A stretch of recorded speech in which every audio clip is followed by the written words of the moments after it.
Hey, this is Mark A. Altman. This is DAREN DOCHTERMAN. And this is Ashley Miller. And we are the Inglorious Treksperts. And if you love Star Trek, you want to listen every Thursday to Inglorious Treksperts, featuring the stars, writers, producers, directors, and more, talking about every series from the original series to today. And for more, subscribe at trekspertsplus.com. It's the logical thing to do. And keep on trekking, ingloriously, of course. That hurts worse than the uniform.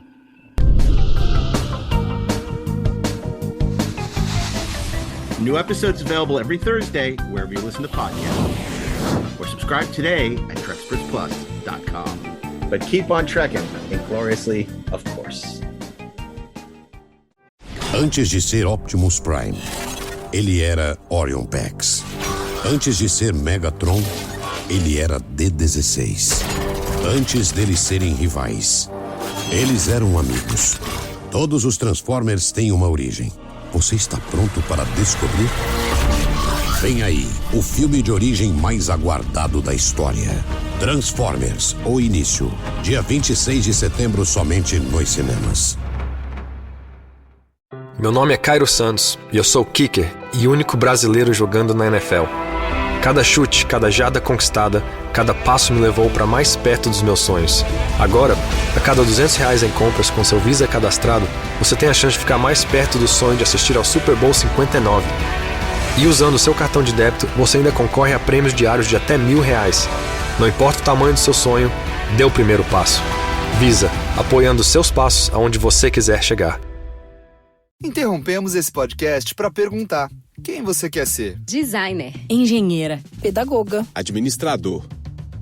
Quer saber? O Senac EAD é nota máxima no MEC. Tem cursos de diversas áreas, com conteúdo elaborado por especialistas do mercado e professores mestres e doutores. Ainda tem o Senac Carreiras, conectando estudantes a vagas de emprego em todo o país. Saiba mais em ead.senac.br/graduação.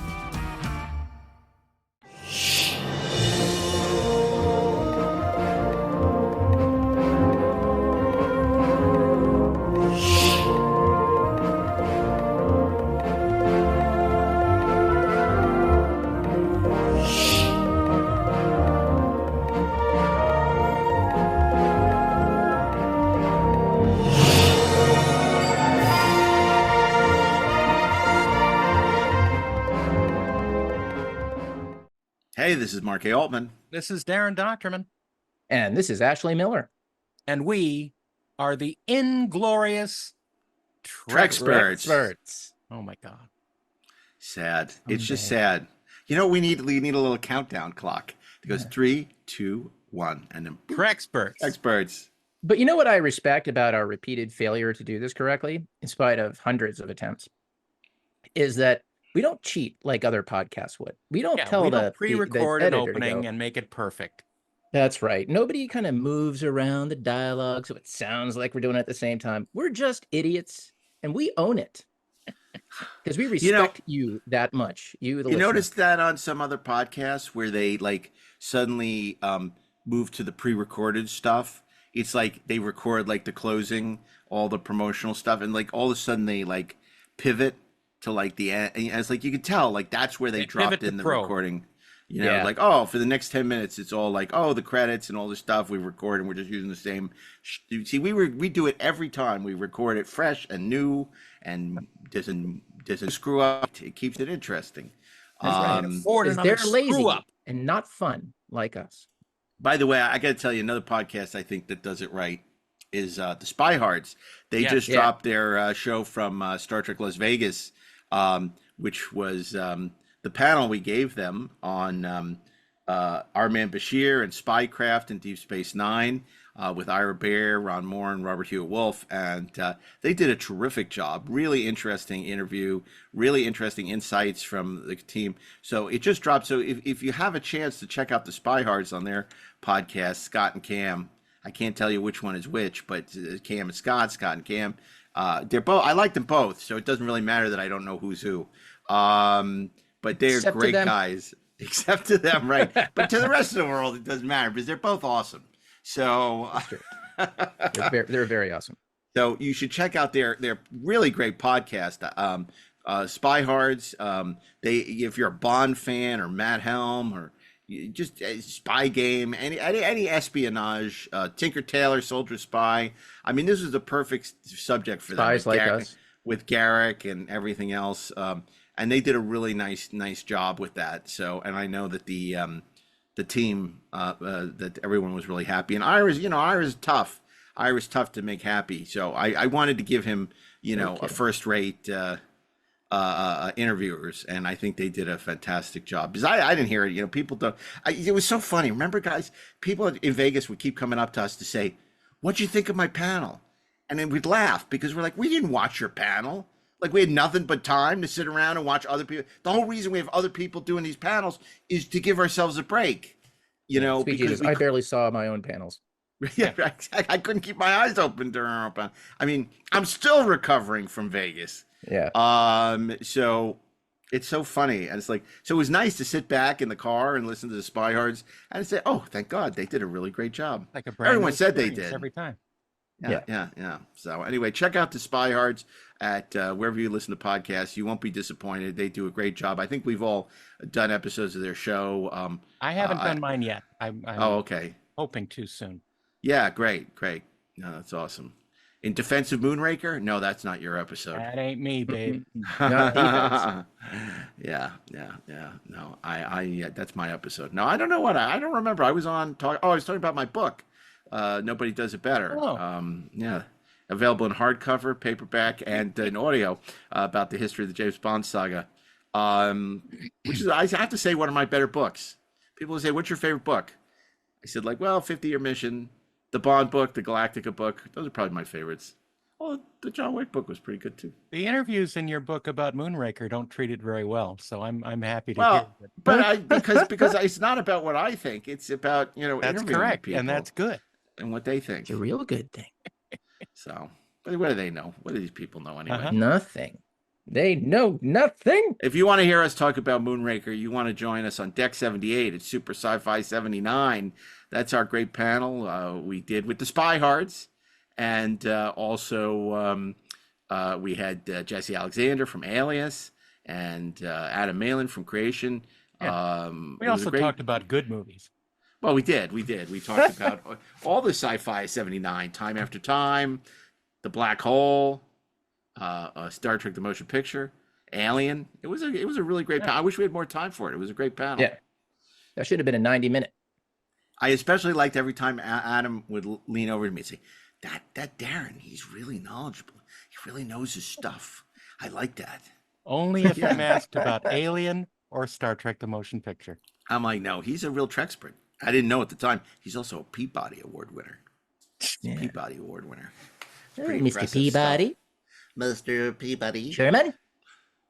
But this is But an now interesting. we need to set the Wayback Machine to the 70s. Yeah, We're good gonna transition. About Saturday morning wonderfulness. Yeah.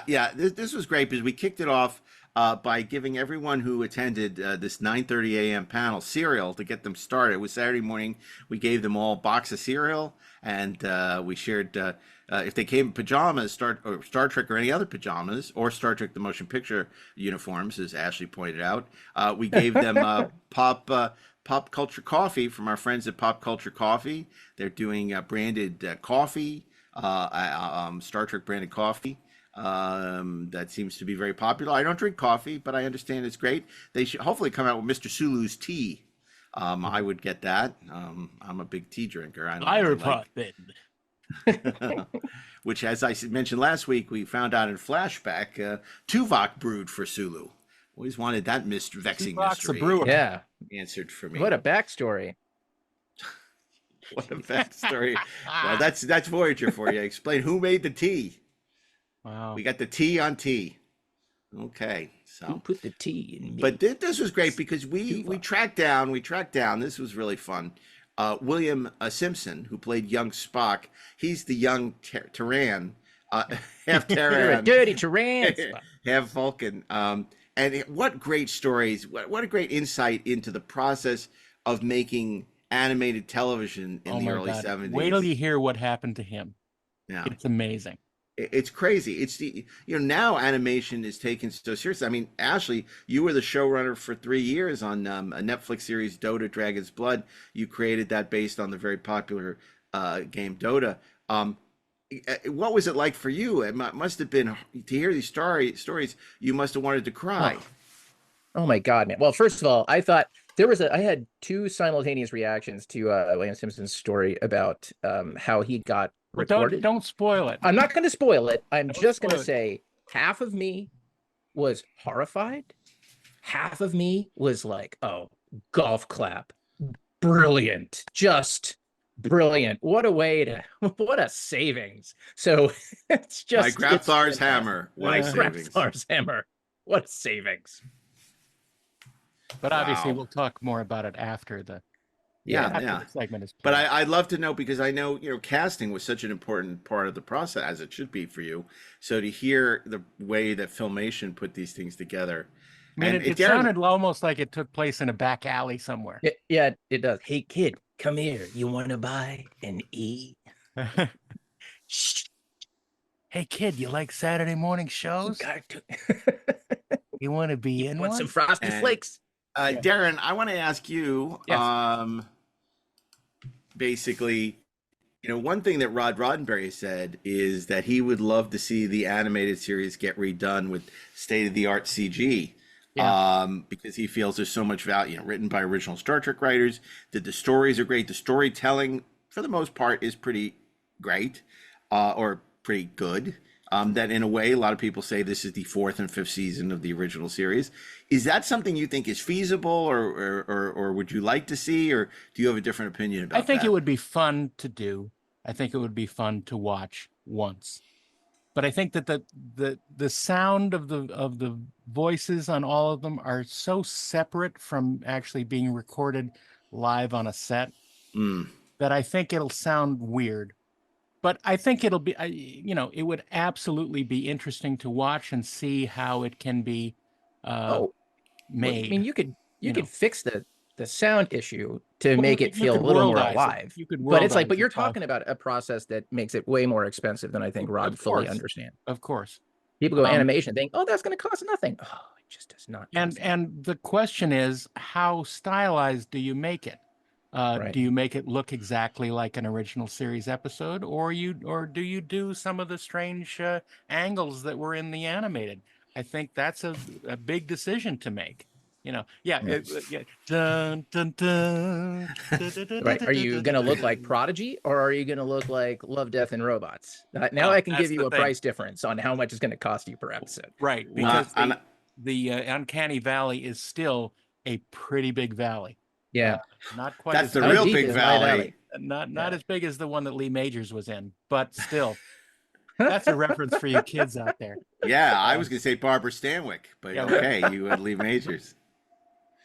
Heath was the youngest, by the way. But also, I gotta say, we talked a lot about the animated series, and this is, of course, the anniversary of the animated series premiering on September 8th. But also, there was a great representation for Prodigy. A lot of excitement in the room for the our Prodigy guests. We had Dan Hageman, the co-showrunner and co-creator, with his brother Kevin. And then Bonnie Gordon, the computer voice, of course, Aaron Walke, and a real terrific addition, Sean Bishop, who directed a bunch of the episodes, who was also a wonderful part of the proceedings. So it was real nice to get to know them and feature them on the panel. A lot of great stories about the making of Prodigy. So this really is the alpha and omega of Star Trek Animated, the very beginning, and what is right now the sort of wrapping up Star Trek animation, and of course we talked a little bit about Lower Decks, and we had invited Mike McMahon, who's terrific, but it was his wedding anniversary, and he basically said, I'd love to do the panel, but my wife would kill me if I go to Vegas. A lame excuse. Well, if someone given the fact you over that, maybe you shouldn't be married to them. That's right. Maybe you should consider it. Given the fact that we like Mike and don't want him to be murdered by his wife, we're understanding and did not really. We said another time, another place. When we do our 50th anniversary of Space 1999, perhaps we can call him friend. So anyway, but let's That's just let's next year, by the way. I know that's Jesus. right. I've been thinking about that a Have you? lot. I have. Wait, that's not how it goes. You're doing the animated music. I was going to do Space 1999. I got it all sponged in my freaking head. This episode. We gotta get a uniform made for Juliet Landau. Wow, Yeah. wow. You know, this is an inside baseball. Her husband was our photographer, Yes. official photographer at Star Trek Las Vegas. Deborah Weeks, who did a wonderful job. So a lot of that photography you're seeing on social and on the YouTube versions of our episodes were taken by Juliet Landau's husband. He's a lovely guy.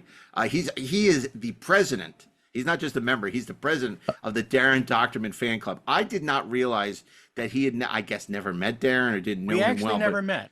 Yeah. But they had a chance to hang out at Giordano's, plenty of time to hang out because it took forever for the food to come. But so he hung out with DAREN at our... No, we were fast friends. He loved you. I just got an email from the other day. He was already asking, are we doing this again next year? He says, I love that DAREN. That DAREN is so great. That's I mean, it's so funny. I mean, DAREN doesn't usually have that effect on people. So it's really amazing. What are you talking about?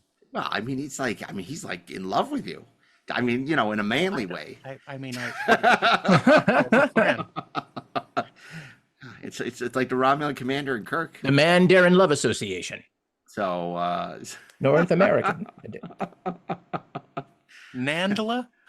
Yeah, exactly. Mandala. That's Mandala, the guys who do the photo novels. Oh my goodness. Okay, let's get out of here. We have an episode to share with our friends. Yes. This is a very special Saturday Morning Fever presentation from the Trekspert stage in Las Vegas that we're delighted to be able to share with you here on the Treksperts. So in honor of the anniversary of the animated series on September 8th, we bring you, should we sing it? Saturday Morning Fever? No. No. Okay. Don't sing it. Don't sing it. Don't sing it. For God's sakes, strap yourself down. Get ready for Saturday Morning Fever after these brief commercial messages. And we'll be back after the panel with a few closing thoughts. After these messages, we'll be right back. Desfrute do novo Icon of the Seas da Royal Caribbean agora partindo de Miami. É o ícone das férias repleto de atrações, com o maior parque aquático no mar e espetáculos sensacionais da Broadway. Com destinos incríveis no Caribe, incluindo a premiada ilha particular Perfect Day at Coco Cay, a aventura nunca acaba. Icon of the Seas, as melhores férias em família do mundo. Acesse royalcaribbean.com/BRA. Aplicam-se termos e condições.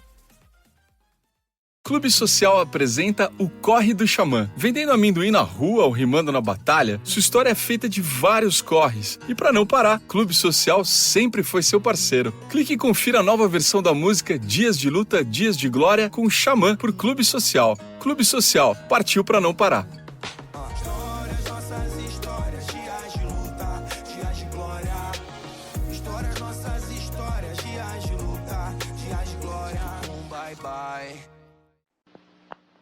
Come on, kid, get your sweaters. Let's go. Bye, Mom. Hot water wash.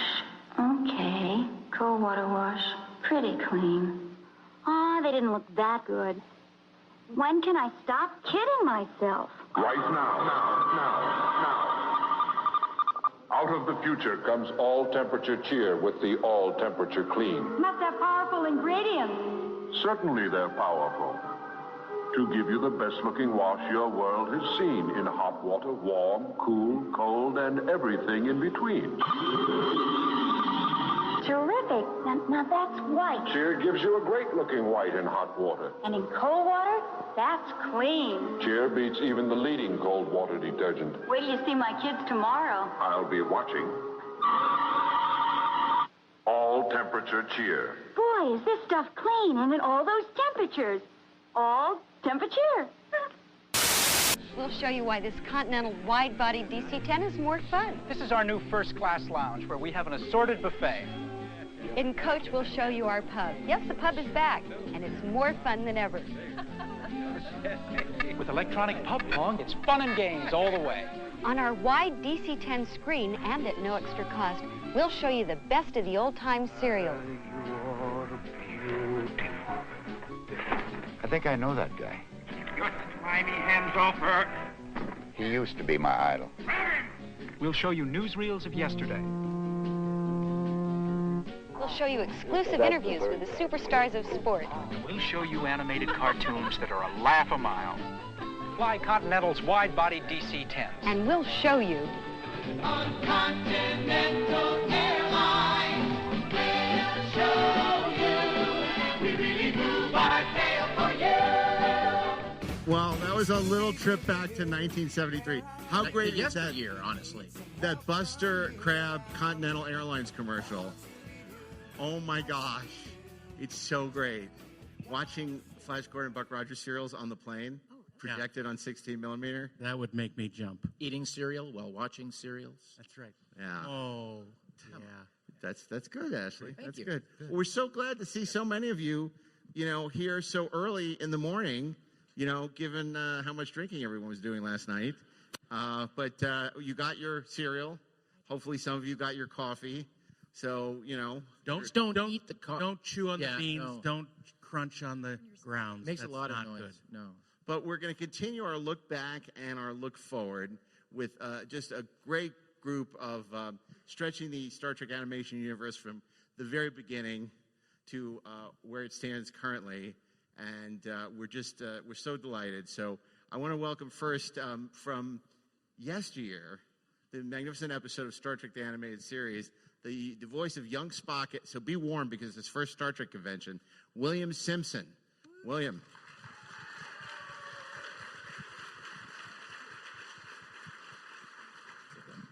And then we're going to take a giant leap forward in time and welcome the cast and creators of Star Trek Prodigy, starting with co-creator and showrunner Dan HAGEMAN.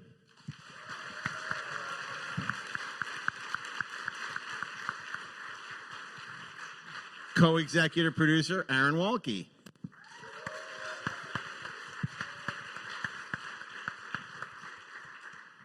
Director Sean Bishop.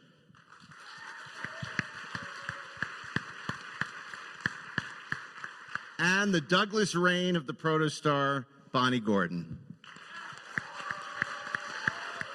And the voice of Jillian the Whale. Good morning, guys. We have our morning voices, too. Well, speaking of voices, I want to ask you, William, back in when they were casting, it's a very different world of animation back then, as we know. But tell us about, because a lot of the principal cast didn't even record in a studio. They only recorded together once. And then often they would send in what could be even cassette tape. And that's why the performances are so odd and offbeat, because they were never in the studio together. What was your experience like on the Star Trek the Animated Series? How did you get the gig? And, how was your episode recorded? Well, first of all, thank you for remembering me 51 years later. It's an honor to be here. I was 9 years old. This is 1973. And I was just starting out in the business, going on auditions and taking acting lessons. And the agent called and said I had an audition for a new Star Trek cartoon, and that was cool. So my mom and I went to the Filmation studios there, and I believe it was Reseda, California, there in the Valley. And typically when you go on an audition, you're handed some pages, like a scene, sides from the script to read. Well, when I got there, the receptionist handed me a pretty big stack of pages, and I thought, well, is this the whole script? So I sit down and I start looking through the lines, and before just a minute later, Hal Sutherland, the director, calls me back. Okay, Billy, we're ready for you. So I go into the studio, and he goes into the booth, and remember, this is the audition now. So he says, okay, Billy, just read all the lines that are marked Young Spock. And so I read the lines isolated. I start, and he stops me right away, and he says, Billy, are you familiar with the character of Spock? And I said, well, not really. And he said, well, Spock tends to speak with not that much emotion, so try it again, and don't put that much feeling into it. I'm thinking, oh, that's a kind of a strange direction, so I try it again. He stops me. No, just read the words. So I just start reading them, and he thought, that's good. So as I'm going on reading these words, I think to myself, I distinctly remember thinking, this is just bad acting. And so I'm reading through, and I remember they're isolated. I'm not even being fed the preceding line. And so I finished the last line, and he's, okay, thank you. So my mom and I go home, and a couple days later, the agent calls and said that I got it. Oh, that's exciting. And the best news is, the agent said, you don't have to go in. Like, what do you mean?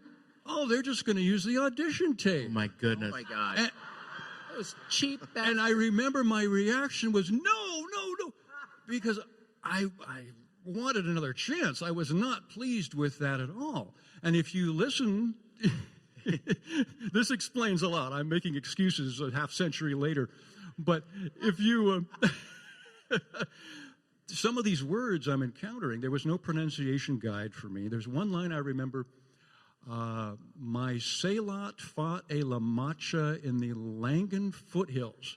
Right. Oh, my God. You can hear me hesitate. My Sailot fought a La Mancha, you know. And then the most important thing is I mispronounced a key name, the name of my pet, Ichaya. It was spelled in the script I-CHAYA, and I said Ichaya, and I wasn't corrected. And it wasn't until recently, when I was interviewed for Aaron Harvey's amazing book on the animated series, that he said he had interviewed Dorothy Fontana, who wrote the episode Yesteryear, and she was still holding a grudge that some stupid kid, no, she didn't say stupid kid, but mispronounced it because my audition was before the rest of the cast recorded their lines. So for continuity, they had to make sure that they said it like you did. They said it incorrectly, like I did. She wanted it Ichaya. Right. So she should hold that against the people who decided to use your audition tape. which brings up the thing: how horrifying is this to hear for you, Bonnie? I mean, hearing Bill's story about the way things worked back then. Have you ever been that abused by a casting director? Absolutely. Awesome. Absolutely. No, Say nothing. It's it's actually not that much different nowadays. We sometimes don't get, when we get the script, we sometimes don't get the full script. We're just getting the lines that they want us to hear, so we have no idea.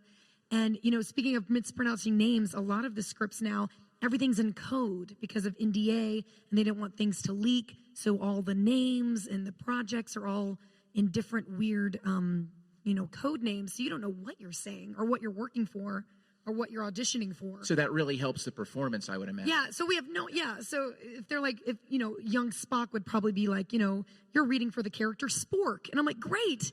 And then you don't know what they're looking for. Yeah, I think for the first few scripts, even of Prodigy, because it was so top secret, we had to find and replace anytime Janeway was mentioned with the phrase Captain Video. Yep, that was the code.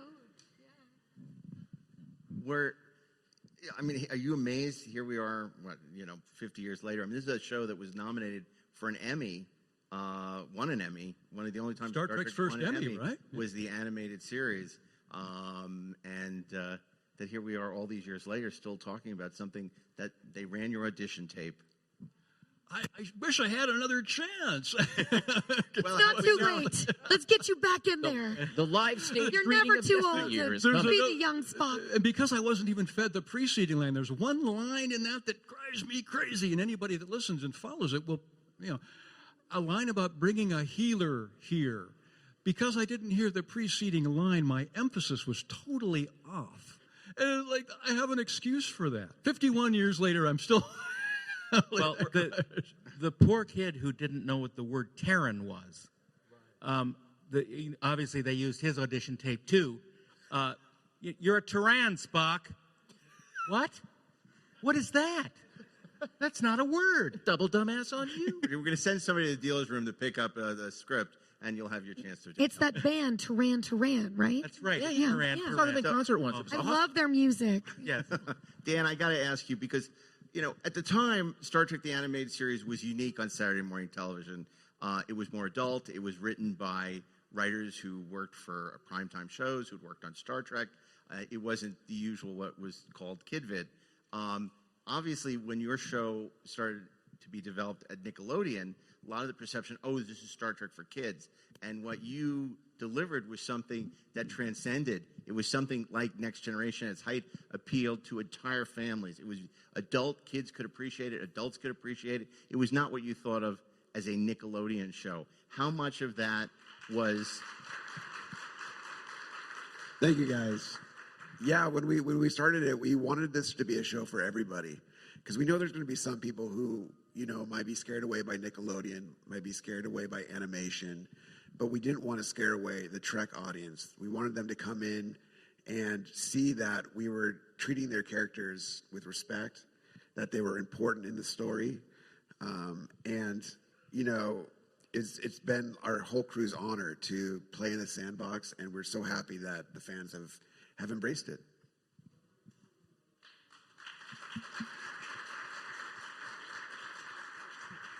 Yeah, I remember in the very early days, like I think week 1 of the writer's room, there was a lot of discussion of like, what is the tone of this show? You know, the Nickelodeon execs gave us a lot of latitude, but they were like, you know, can we add some more jokes in there? And maybe they could have a little pet, you know? And, you know, we were like, well, they certainly have pets on starships in Star Trek, so that's actually, I think week 1 is where Murph came from, was to help answer some of those questions. I think it was a joke that we never really thought we'd put into the show, but we kind of all grew fond of him. Well, somebody pitched, like, what if there was, like, when they're trying to assemble the crew and we got everybody, and then they look over and there's just a weird slug creature, and they're like, and him too, I guess. And we couldn't stop laughing about it, but then once we got into, you know, pitching and developing the character arcs for the whole season and beyond, everybody was like, well, what about Murph? What's Murph doing? And we realized that, you know, if ever we got pushback of like, oh, this episode's too dark, you know, there's caught in a time loop and the warp core breach is happening. There's Murph. Yeah. Well, Murph's eating a chair, so it's fine. Kids might die. There's Murph. And this is a question I think for both of you and Sean as well, which is there's this fallacy in animation, as Ashley can attest, having done DOTA for 3 seasons as well on Netflix, that you can do anything in animation. But you really can't, especially in this era of CGI where you have to design models. Can you talk about the perception versus the reality of doing sci-fi animation? Sure. No, you can't do anything. No, I'm kidding. The difference with modern sci-fi animation, especially with how they tried to handle it with Prodigy, is it's all shot like live action. It may as well be a live action piece, even though it's animated. You know what I mean? It's much more complicated and much more asset heavy now than it was. It's not simply you can just draw a model sheet and then have it shipped out. Like there are thousands of new processes that accompany what animation has become. And you don't need a makeup budget, so... Yeah, it was interesting the first time I worked on a CGI animated project, because sometimes, you know, if you're writing live action, you say, it's a diner. And you're like, that's fine, a diner's fine. But and you can just rent out a stage and they have the props and you buy some forks and that's that. But if you do it in CGI, they have to design the set, they have to approve every single booth, they have to design every fork and have that go through approval. Yeah. It's really complicated, but the upshot is that once you have those assets, you can reuse them and change them and alter redress them. Yep. You know, I can't remember if it was on Prodigy or another show that we had a potato that became a rock that became you know, alien fruit. Became an asteroid. Became an asteroid. Sean, you know, I'm sure we know the answer to this, but you're not colorblind, right? Because, of course, Hal Sutherland, and the story may be apocryphal, he denies it now. The story is on the animated series that the reason the Kzinti and a lot of these characters, the Tribbles, were pink were because he was colorblind. I didn't hear that. Or he just liked pink. There's some odd color choices in the animated series. Tell us about sort of the approach you know, and how you work with the showrunners and the writers, you know, coming in on an episode, and you know, sort of what your work entails. It was great. You know, we'd look at the script, we'd all read it together, we'd have a big meeting, then I'd meet with the storyboard crew and we'd break it down, and I'd make sure that they understood what was wanted from Aaron and the brothers and our supervising director Ben. And then we just go to town on storyboarding it and keep checking in over and over and over again and redoing the material. When the roughs were done for the boards, we'd run it by the crew and we'd get our notes, and then we'd go back and do the finishes and cleanups. And my favorite part was always editorial. And the reason I loved editorial is, and for those of you who don't know, we'll get the storyboards in, we'll cut them in a reel, we'll put all the dialogue in, some of it's temp, some of it's production.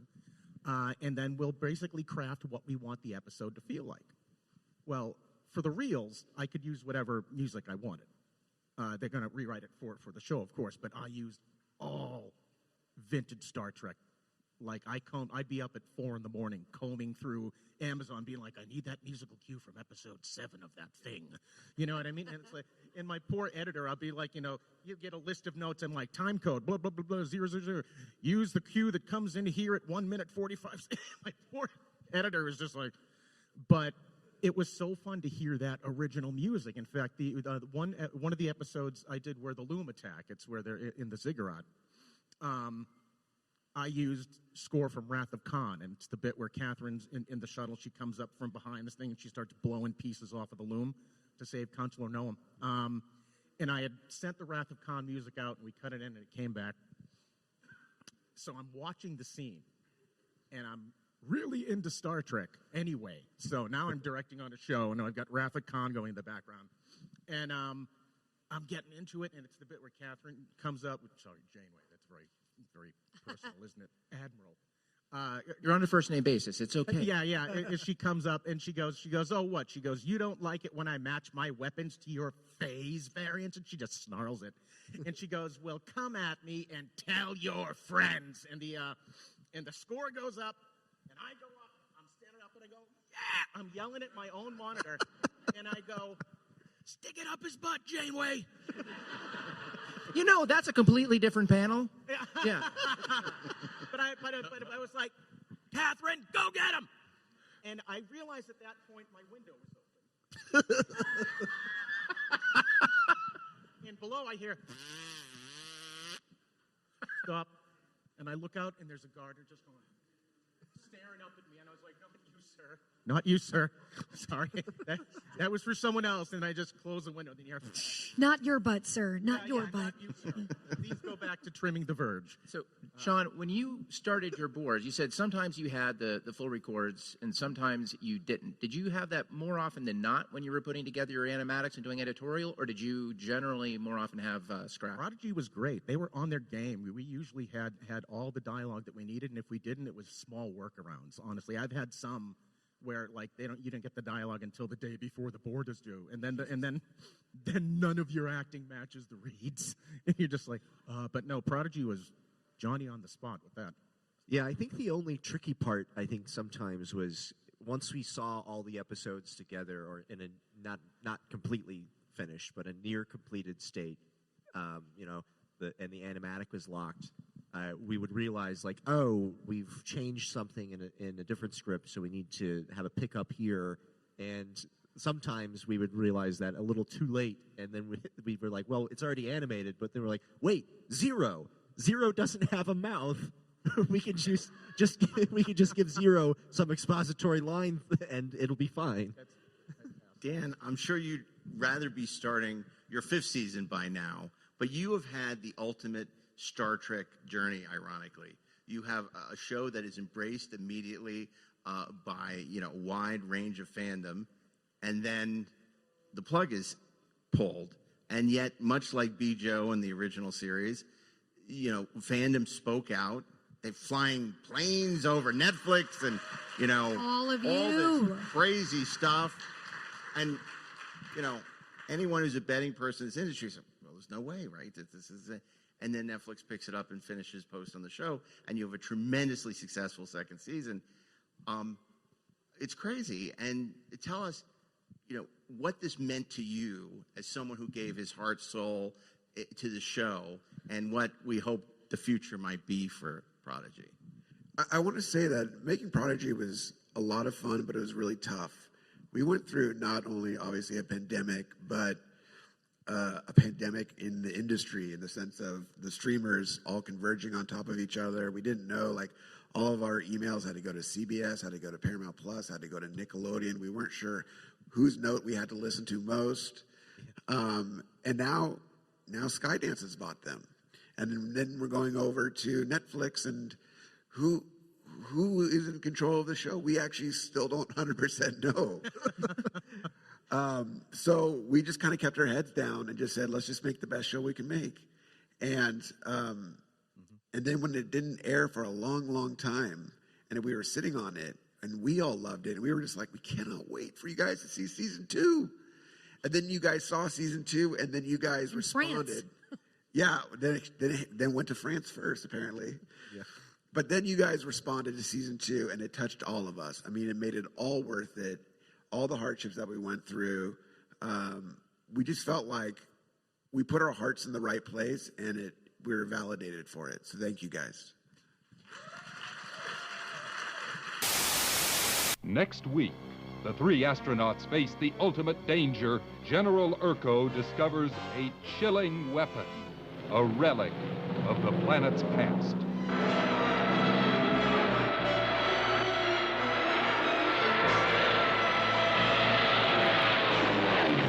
Next week, Screaming Wings on Return to the Planet of the Apes. So, let me ask you a little bit about the hardship, and by that I mean the production hardship. When COVID hit, everybody in the industry who did not work in animation said, "Oh well, animation will be fine." Well, we all know that's horse crap. Because one of the things that happens, and Bonnie, you probably felt this more directly than anybody, before COVID, when you record, you go into the studio, you go into the booth, you're there with the writer, with the director, with the other actors maybe, and you're doing your lines that way. When COVID hits, suddenly you're in your bedroom closet. And who's outside but the gardener? Yeah, the same gardener. The same guy who's really thinking about Janeway. Yep. What was just a weird way? Some guy's yelling. Catherine. What was wild is that we were recording the pilot. I was originally brought in to do the scratch voice for Gwen, and we were recording the pilot at Nickelodeon Studios, and you were there, but we were all there recording, and we all get an Amber Alert noise, the alert, emergency alerts on your phone. Yeah, and we all look at our phones in the middle of recording, and it says, mandatory quarantine beginning Sunday, March 15th or Monday, March 5th, whatever the date was. And we were all just like, oh, it's okay. We'll get this episode done. And then in 2 weeks, we'll come back. Yeah. Wow. Well, that didn't happen. But it was so weird because we were in the studio while the quarantine was being announced and enforced in California. Yeah, I think just to give you a sense of timeline, I think we had just turned in the first draft of the season 1 finale, and then the lockdown happened the next week. And then they're like, all right, good luck making that show. Yeah. And it was hard. There's no question. All of us were on Zoom rooms. The world was literally falling apart outside our window. But I think in a way, this story was something that we clung to, like a life raft of like, not only does it give us something to focus on that's positive, but it feels like it's kind of pointing to a future that there will be a tomorrow if we work together and, believe in it and manifest it to become that. Dan, I want to go back to the very beginning, which is when you were coming into pitch, how this all came together, sort of what that initial pitch, was to Secret Hideout to Nickelodeon, how this whole thing came about, and then, how much it evolved from your initial your and your brother's initial conception of what the show was going to be. I think it stayed true from the very get-go. And I think the only change was what Zero looked like. Kurtzman thought he was bipedal with his energy thing inside. But, and he said he looks too much like C-3PO. And so he had the great idea of like, let's make him a floating ball. And we said we love it. And so that was, and then adding Murph. I think adding Murph and making Zero, but like we had a lot of trust. I think a lot of people, it's tough to hit that audience of, I would say teenagers and up, like find something that, or tweens.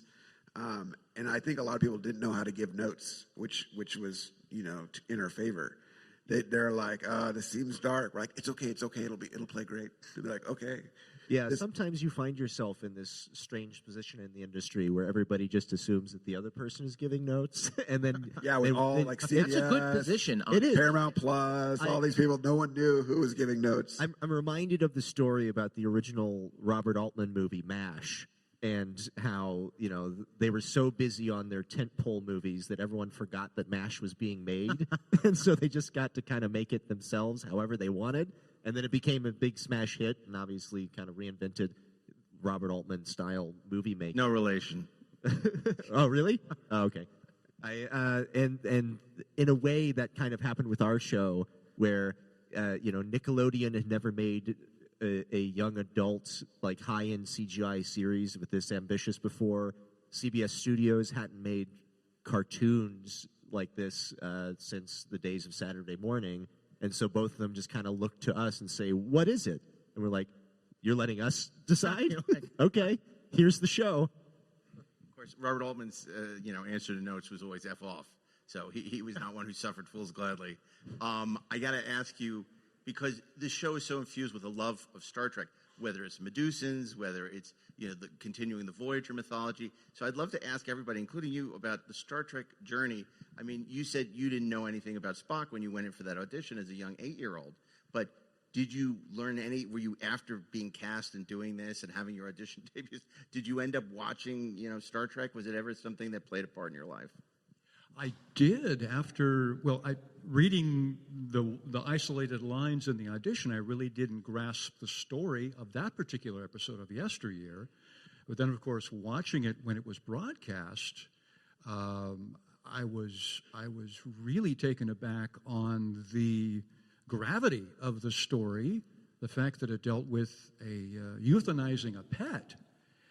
Saturday morning, we're watching our Sid and Marty Krofft and all this, and all of a sudden, this is heavy-duty stuff, And I know that NBC was a little concerned about the subject matter, but from what I understand, the feedback they got was all positive, because many of us have had to deal with the loss of a pet, and it actually helped the family and the children. And sure, watching that and then backtracking to understand the character of Spock more than I did at the audition, certainly been significant, and all the way since. Well, it's funny because, Rod Roddenberry has always talked about his dream is to redo the original series in CG, to redo the animation, but keep the voices. Keep the voices. The problem is they don't have, now it's less of a problem, but they don't have the original stems or anything, except for that first episode, I think. So yeah, they do. They found, oh, really? That's news to me now. So, but anyway, you never know, because with Star Trek, going back into the back catalog and revisiting things, it would really be remarkable, because obviously they didn't have the resources, and a lot of people, even some of you who probably haven't seen it, are watching Yesteryear and watching the limited animation at the time and thinking, oh, this is kind of not so, this is goofy. But the story, as you articulated about the death of a pet, it's from D.C. Fontana. It's really great writing, and it's the animation in a way that, if you didn't grow up on it, lets you down a little bit. So, Dan, for you, what was your Star Trek journey? Are you a longtime Star Trek fan? Was the animated series even something on your radar when they said we want to do a new Star Trek animated series? I think we were always enveloped in the aura of Star Trek all through. I had growing up, I think the first thing that I really remembered was the SETI eel in Wrath of Khan, and then also the death of Spock at the end of Wrath of Khan. And I think spoiler alert. Sorry. And I think that planted the seed to me of Star Trek is emotional. And then in college, I had a roommate who watched TNG. I was very familiar with Voyager, DS9, a little bit of Enterprise. I remember getting really excited about what that show was going to be about. But I never really dove all the way in, because it felt like a really big commitment. As I think all of you guys know, it is a big commitment. And so when they came to us, that's one of the reasons why when they came to us to do a show, our first answer was, I don't know if we're the right guys for this. Because we feel like Trek deserves people who love it, 100% love it. But then when we decided it could be Prodigy could be about a show who people who don't know what Star Trek is. That was very freeing for us. And then the first person we went to is someone who knows Star Trek very much, and that's Aaron Walke. Yeah, I mean, I remember we've worked together on a number of projects over the years, and at the time we had offices next to each other at DreamWorks Animation, working on a Guillermo del Toro series called Tales of Arcadia, which started with Troll Hunters, and then I was showrunning Wizards at the time, which was the final installment, and they were working on the movie. And I remember they came into my office, and they were like, "Hey, you like Star Trek, right?" Is this a trick question? Well, I was like, I was trying not to overplay my hand. I was like, "Yes, I do enjoy that program," and then they proceeded to pitch out that they had this meeting with Secret Hideout, and they had this idea, and what did I think? And I thought it was brilliant because, you know, there are so many occasions where somebody asked me, you know, how do you get into Star Trek? You're a Star Trek fan. And I was like, I don't know, watch 100 episodes of TNG and absorb it by osmosis. I do want to say, though, that in the week one of the writer's room, which was a great sort of span of people that you know, had a couple of favorite Star Trek movies all the way over to I've seen every episode of and read all about Phase 2, you know, the first thing we did over the lunch break was we pulled up Yesteryear and watched it, and you know, just because at the time Lower Decks I think was still in deep development. They hadn't even revealed like the character designs, so all we had to look at of like sort of precedent in animation was TAS, and we pulled up the animated series and watched Yesteryear together. And by the end of it, like we were like some of us were crying, and we're like, you could do that in Star Trek animated shows. So it was very freeing to us, but it was inspiring of like how deep and both philosophically or intellectually, but also emotionally we could go with the characters in the story. Did you have to go back and rewatch Voyager extensively to sort of nail Kate's voice for the Janeway character? I did. I when they called me in to do the scratch for Janeway, I immediately started binging Voyager. So, I don't want to skip you, but for all my Star Trek locals, I got my start in my Star Trek love by working the Star Trek Experience here in Las Vegas. I was part of the closing cast. Yeah, 2007, 2008. I was a big fantasy nerd already and a big sci-fi nerd, but I didn't know Star Trek very well, just besides the few episodes I'd always seen running, you know, growing up, like TNG with my parents watching every now and then when it was on. I was like, Whoopi Goldberg. But for me, once I got cast at Star Trek Experience, I was like, I got to actually know what I'm saying and know what I'm improvising. There's only so many excuses you can use the prime directive in an improv conversation with someone as an actor. So I started binge watching everything. And I thank the Star Trek Experience for turning me into a Trekkie. And then I watched them all. And then when I got the call back for Gwen, I showed up in like a red like dress with a comm badge, space boots, a Starfleet messenger bag. I mean, I probably looked ridiculous, but I wanted to show them that I was there like for the love of it and not just for a job.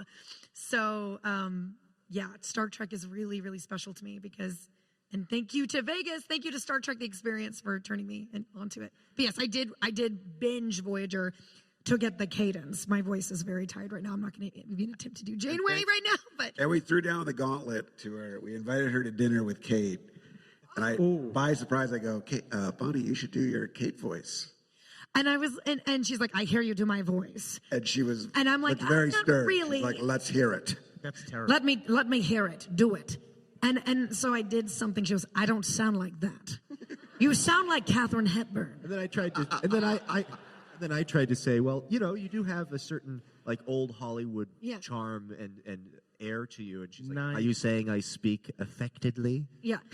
No. You sound like Katharine Hepburn. You know, I played her on Broadway. And then she turned and like started going, and I'm like shaking with my glass of wine. Like, is I this felt how like I get threw a fired? grenade and was just laughing. I was just like, this is great. There's nothing more nerve-wracking than having to impersonate a celebrity to their face. I know. It's terrifying. I hate it. It's the worst. Yeah. Most of the people I do impressions of are dead. So Carol Channing, Judy Garland. So I'm like, you know, I don't want to, I can't offend them. But, you know. I had to do Martin Scorsese to his face. That's terrifying. That was terrifying. Yeah. That was Really, but Sean? Kate- You want to do your Martin Scorsese? Yes. Yeah, Kate's like royalty though. Like when she talks or tells a story, like it's like she's holding court. Oh yeah. So I'm sitting there, like I don't want to do an impression of her in front of her face. Like, no. It's the worst. But to that point, though, when you hear her speak, as soon as we knew that we got her for our show, we knew that we would be fine. Because there are some actors that they're great performers, but they're not automatically good voice actors. But I think there are other actors like Kate Mulgrew, where as soon as you hear them, there's two actors I've worked with, well, a few, but two that come to mind are like Kelsey Grammer and Kate Mulgrew, where you can give them anything. You can give them the phone book, and it will be mesmerizing to hear them talk. And Bonnie Gordon. Bonnie Gordon. Janeway became my favorite captain after Prodigy. I'm like, wow, I just fell in love with like every reading Kate Mulgrew did was just chef's kiss. There is no such thing as a throwaway line for Kate Mulgrew.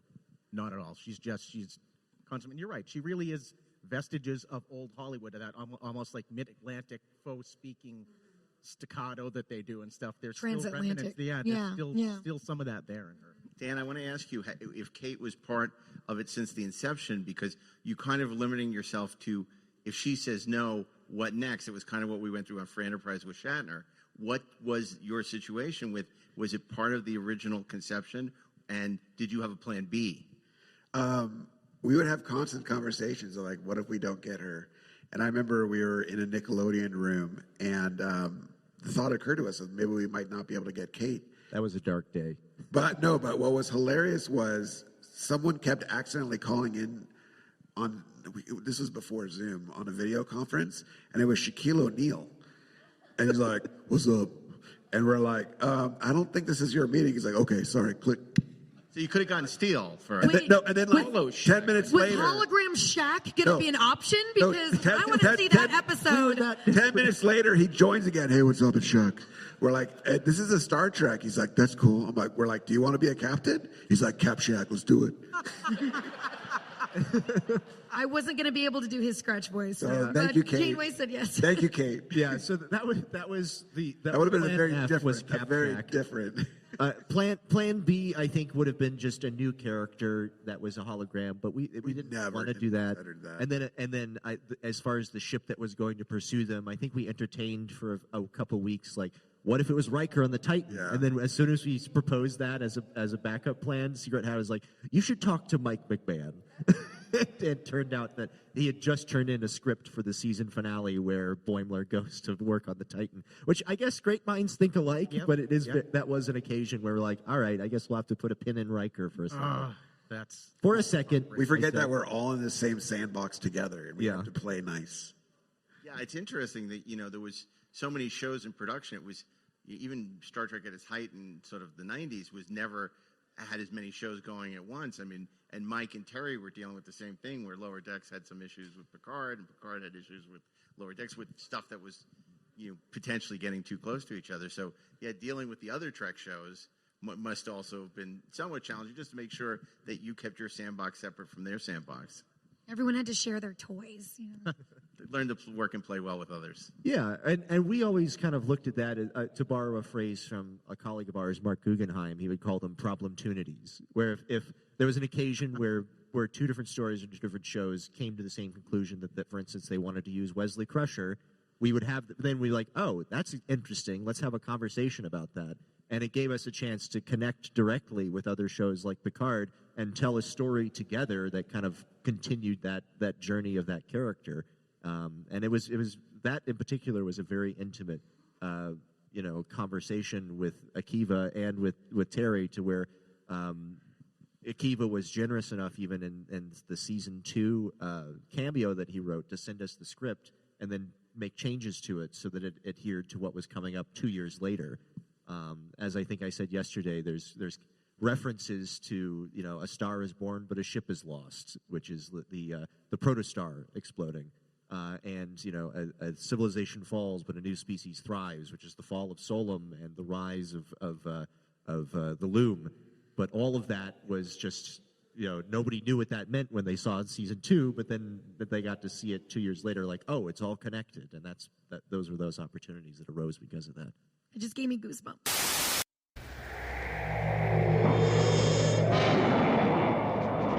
Welcome to man's most magnificent achievement in the conquest of space, the man-made planetoid, Space Academy, founded in the star year 3732.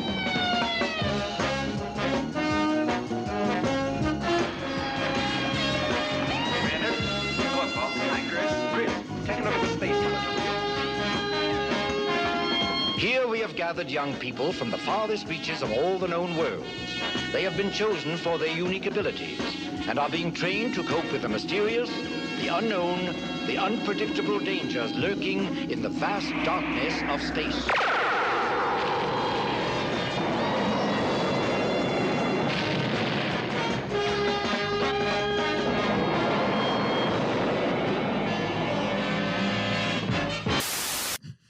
When you broke season 2, did you know that you wanted to explore so many beloved areas of the Star Trek universe and sort of make it less out there, more tied into the mythology, whether it be the mirror universe or some of these other things that, obviously, I don't know, they dropped every episode, so I guess it's okay to say, to have Will Wheaton back and these things. Was there a conscious effort that we're going to tie in more to the established mythology now that the first season was sort of defining the show and the second season is really extending it even more? And I think we knew there was such a strong engine with fixing Solemn, and there was such a strong engine with finding Chakotay that we were led by those two storylines. And then we knew it would be such a dense story that we were trying to find ways to shove in single episodes, like a triple episode or a duplicate episode. And so we would kind of find our spot and be like, okay, we got to do something here. And we'd shove something in there. We'd find some reason to keep him there at the station, and then we'd do something there.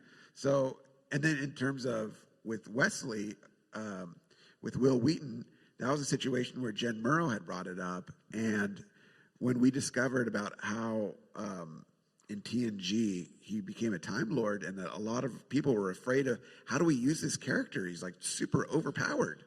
We're like, that's awesome. We're doing a time travel season. Like, let's bring in a Time Lord. And it all just started clicking together, and it felt organic and it felt natural. And then anytime you try to do something that doesn't feel that way, you get rid of it. But if it feels right, it stays in. Well, I know there are also a lot of questions, so if you want to start lining up so we can give everybody a chance to ask questions at the two mics on either side. I think this one is the only one that's working.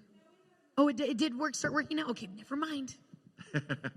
Maybe it didn't work for your karaoke, but it worked for all the panels. No. Did you break it? They told me to announce that before. Oh, okay. Can you really? You're welcome.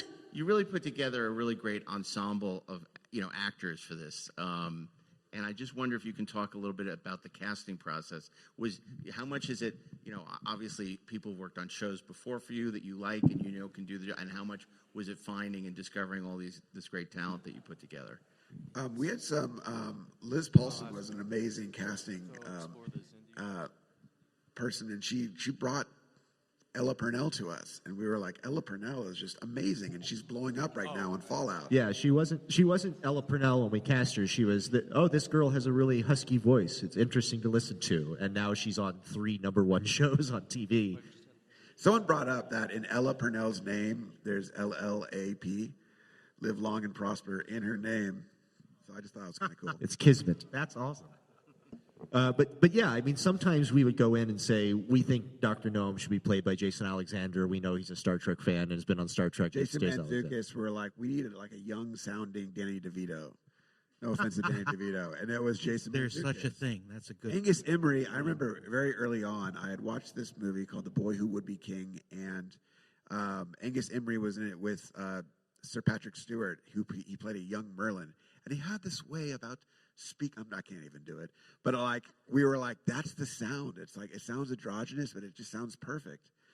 So that's how we found Angus. Yeah. It was always a process, I think, of just what sounded right for the character in our heads. Dal was very hard to cast because we wanted... Ella was too. Gwyn was the hardest one to cast. When Brett Gray, we had another voice in her head for Dow, and then Brett Gray came in and just convinced us in one sitting that he was the guy. It's like, how do you do pre-Kirk, but before he learned how to be a good Starfleet officer? And there's a lot of minefields there that you have to kind of navigate, and I think Brett really brought to bear. And Kurtzman was the diviner was someone we wanted a Ricardo Montalban type for the diviner, and we had a hard time finding people, and it was Alex Kurtzman who said John Noble, and we're like, yes, yeah. You know who knocks every line out of the park is Riley, who does the voice of Rock Talk. Every line delivery she has is so unique. And and I think our show was I think one of her first TV shows that she ever done, and now she's like 6 years older and she's everywhere. I think it's pretty evident. Anybody who watches the show or has fallen in love with it, the one thing that I noticed about whenever we were directing the episodes, every single one of the voice actors sounds like they're having a fantastic time.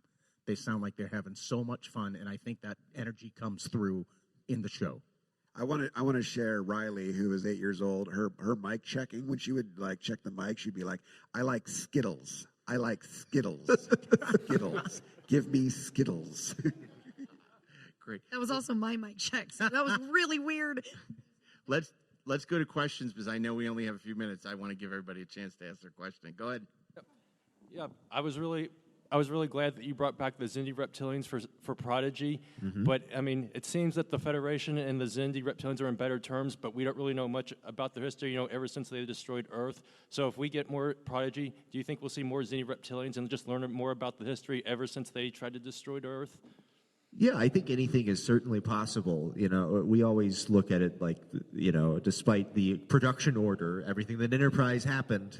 So, I think we loved the chance to bring in Xindi reptilians. We also bring in a Xindi, I think, mammalian, arboreal, as one of Chakotay's former crew that we see in a picture.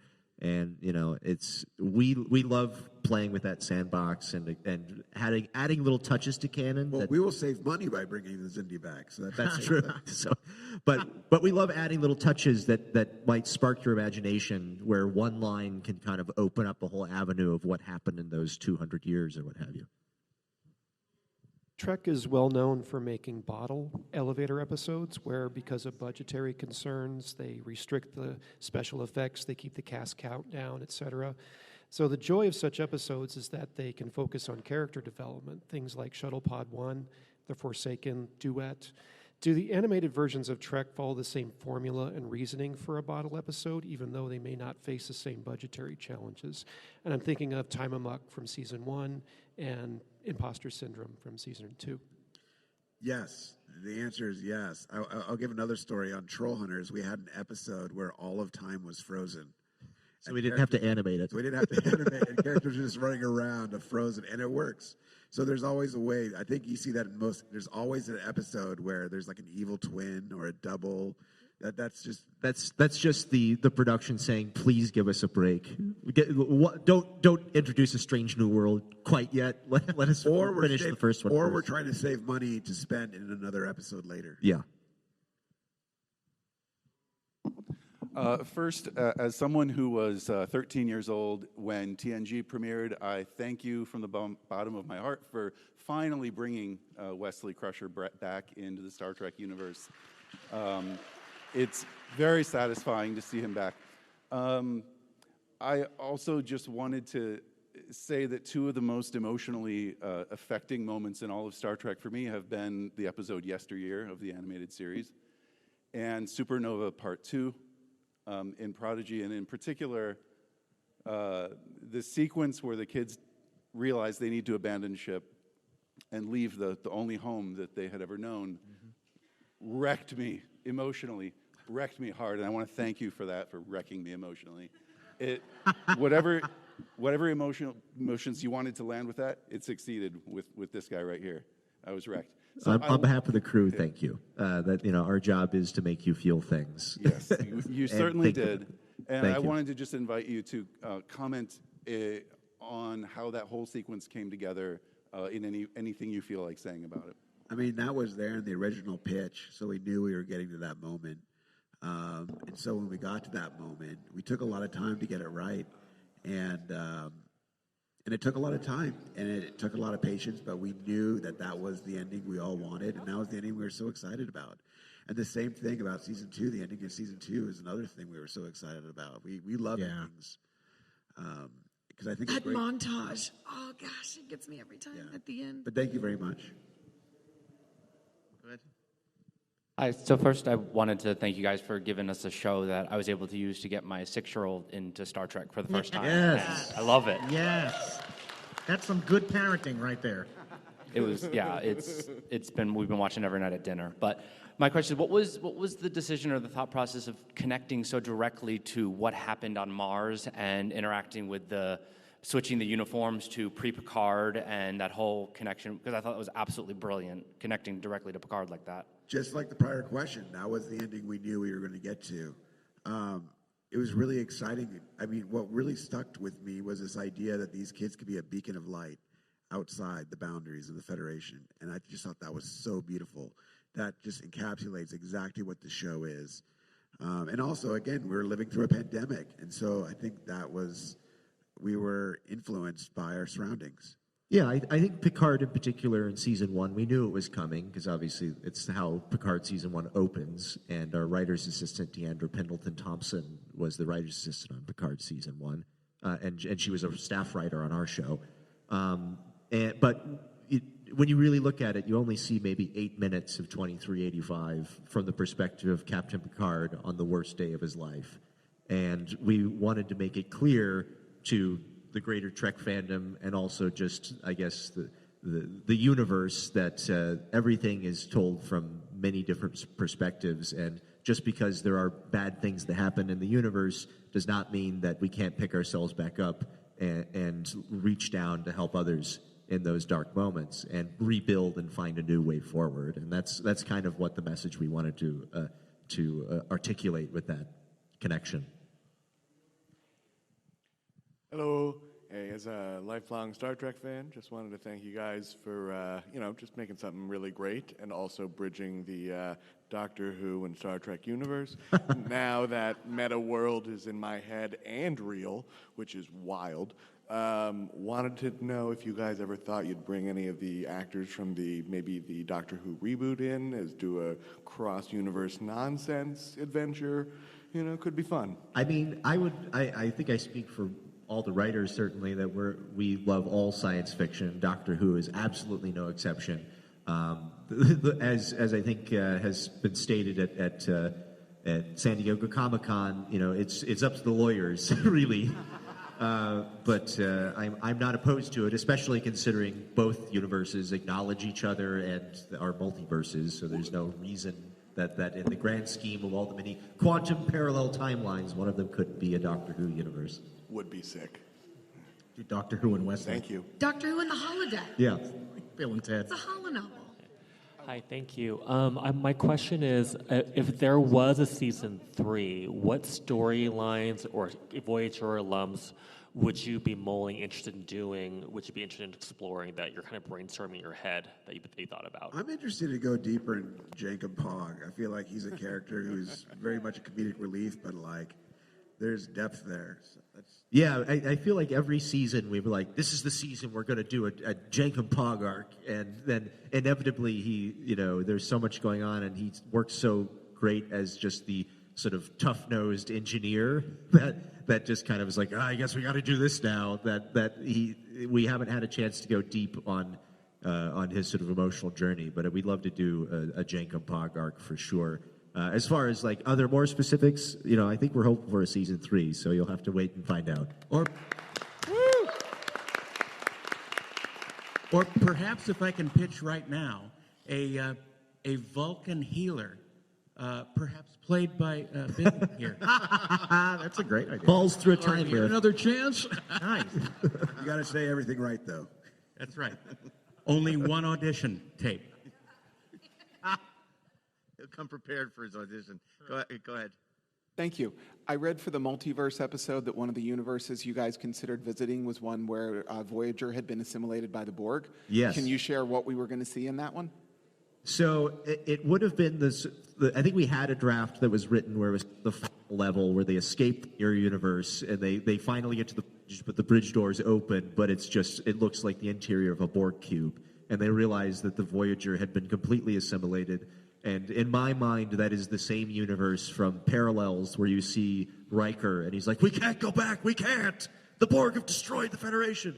So that's basically the Voyager had been taken over by the Borg, and they would have encountered a fully Borgified Janeway and her drones, and they would have had to team up with Mirror Janeway in order to get to the bridge. Even the whales are Borg. Yeah. Thank you. We're almost out of time, so let's do 2 more questions. This gentleman over here. Thank you so much for creating Rock Talk. She's absolutely the best character in the world. She's a great inspiration for my 3rd graders. The question I have about her is she's so fantastic in how she learns, and she continues to learn and develop and grow, and she has so many kind of mysteries within her that come out.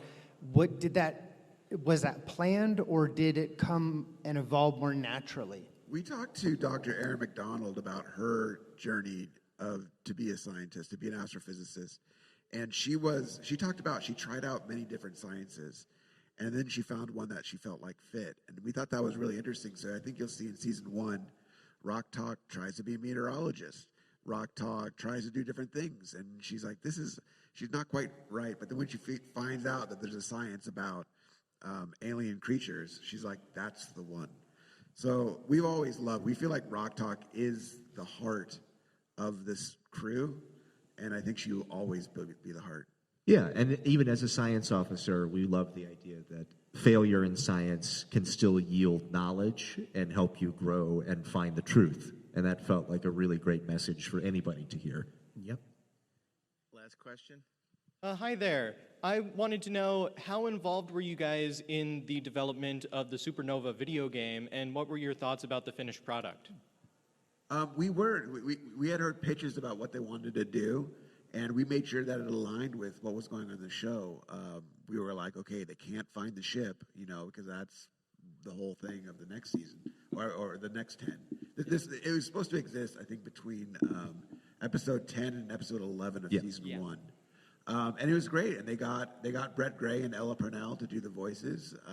And Lisa Schultz-Boyd, who was a season 1 staff writer, was one of the story editors and brought in a lot of unused ideas that we hadn't had a chance to work into the first season. So I think I haven't played it top to bottom, but I've heard a lot of people say that they played it with their kids and they really enjoyed it. We have time for one more question. Go ahead. No, we're going to give him the question. That's fine. Thank you. Go ahead. My question is for Bill.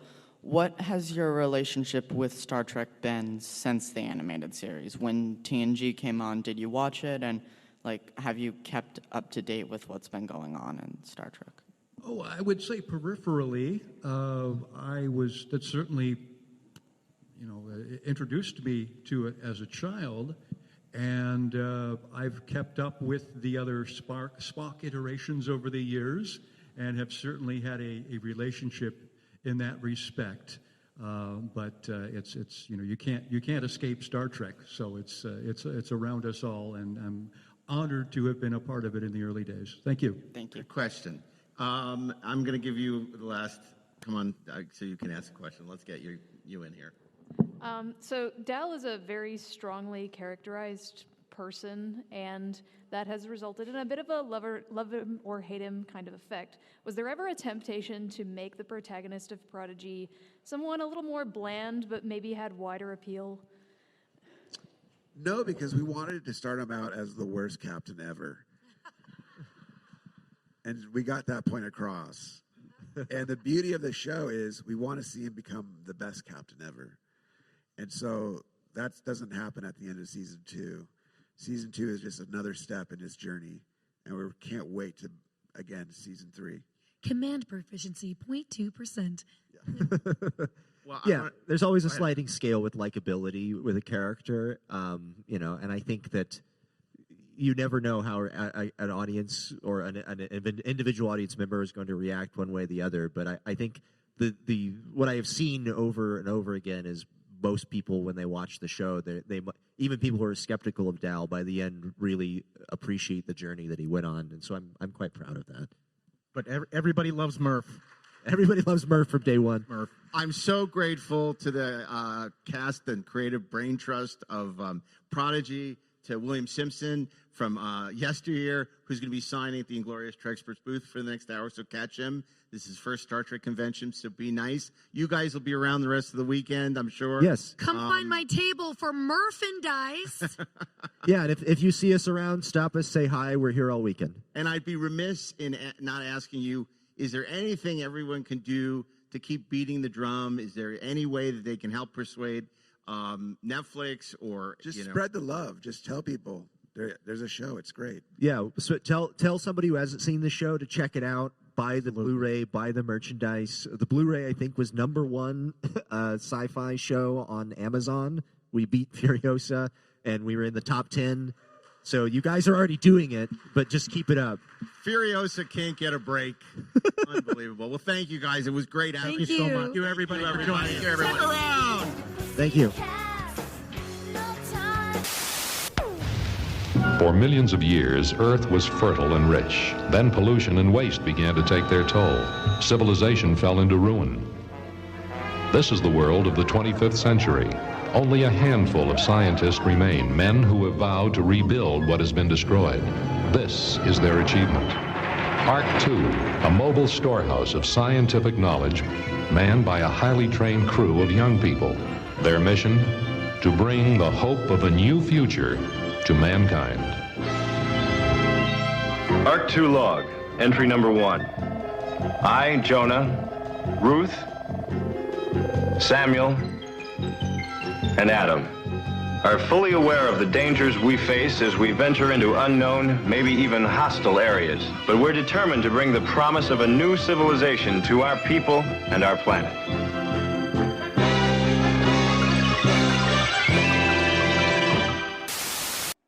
I got to tell you, I thought that was one of the most fun panels we did. You're a Tyrann, Spock. A dirty I mean, Tyrann, and I am a casually racist Vulcan.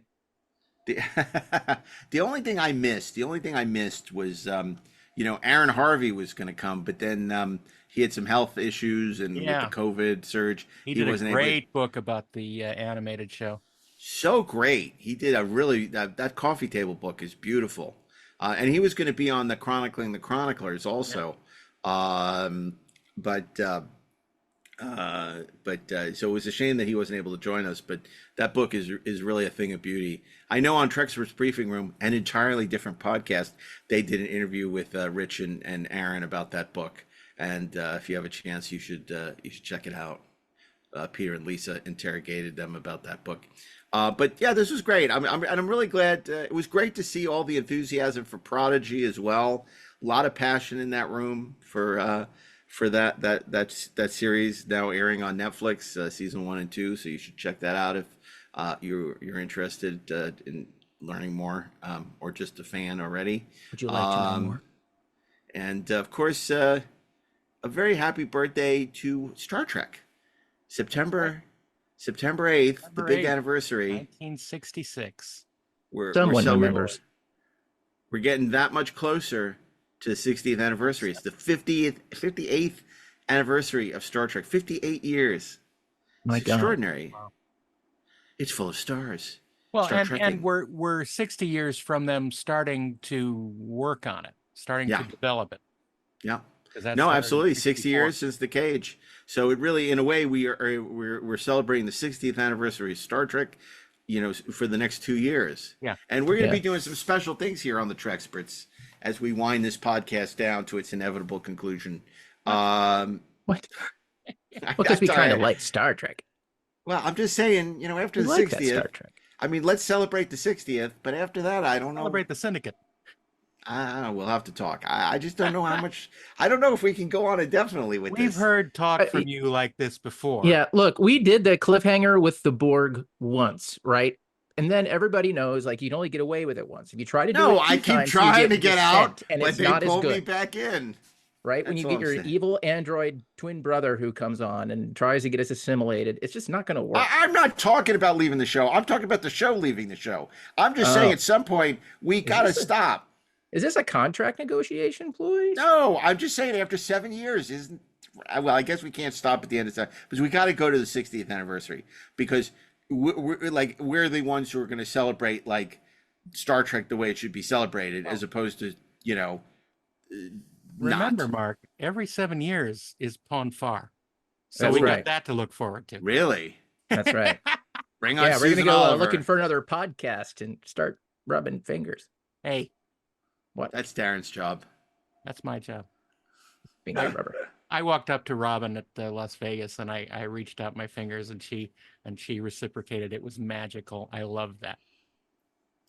I have to tell you, my son really enjoyed listening to a drunk Robin Curtis at our dinner in Star Trek Las Vegas. He got who doesn't?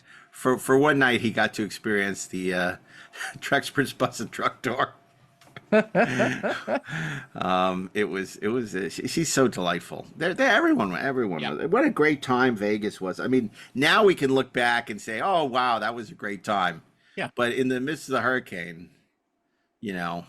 It's like, wasn't that Oz great? I love being in Oz. Now I'm home. Now I'm back in Kansas. But maybe that's not the best analogy. Now.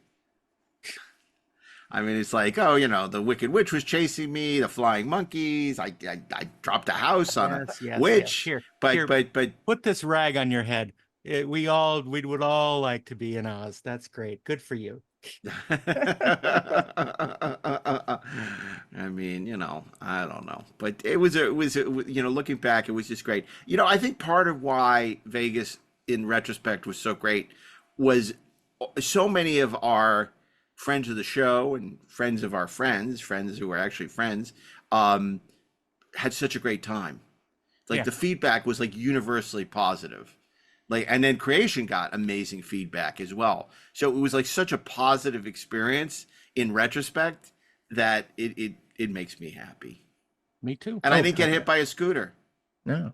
Look, we've had a number of extraordinary experiences this last summer as fans that I think we were privileged to be a part of, from the experience of, putting together Star Trek Las Vegas, the Trekspert stage, to how it kind of culminated with the Shatner commentary. I'm trying to imagine how we go up from there. I think we can do it. I think we can do it. Okay, well, it starts with a cardboard standee of Mark that has a marking on it that says "Target scooter here." Yeah, like right on target that explosion and fire. Target that Altman and fire. I just want to say, because, this is our 60th anniversary, 58th anniversary kind of tribute. I want to stop and say, I'm so grateful to Star Trek for giving us this amazing community that's been so important to us. We've been so lucky. It's brought us to, brought all of us together, much like Devil's Tower. It's given us this amazing entertainment. It's given me such joy now sharing it with my son. Yeah. And I couldn't be happier. So I'm really happy that Star Trek is a part of our lives and will continue to be. And I also want to tease the fact that we have some very, very special things planned for the 60th. We've been working very diligently, along with our elves, to make sure that the Treksperts can deliver, because God knows what state Paramount's going to be in, that we can deliver something really special for the 60th anniversary as only we can. Right. So I don't want to say too much, but Ashley, Darren, and I are cooking up something really special for the 60th anniversary that we know you're going to love, that will hopefully celebrate the love, as is our great desire when it comes to Star Trek. Can we cook, or can we? Well, the answer is no, but no. We can't even bake. Something good, yeah. Yeah, I got to look at instructions for the microwave, quite honestly. I am Enzo, the baker. Okay. On that note, thanks for joining us for Saturday Morning Fever. We had not night fever, we had morning fever. Yeah. And but the night sweats, which was weird. We should have worn that suit that Tony Manero wears in Saturday Night Fever. You know, at the beginning with the white suit when he goes to Club 2001. Remember that? That's right.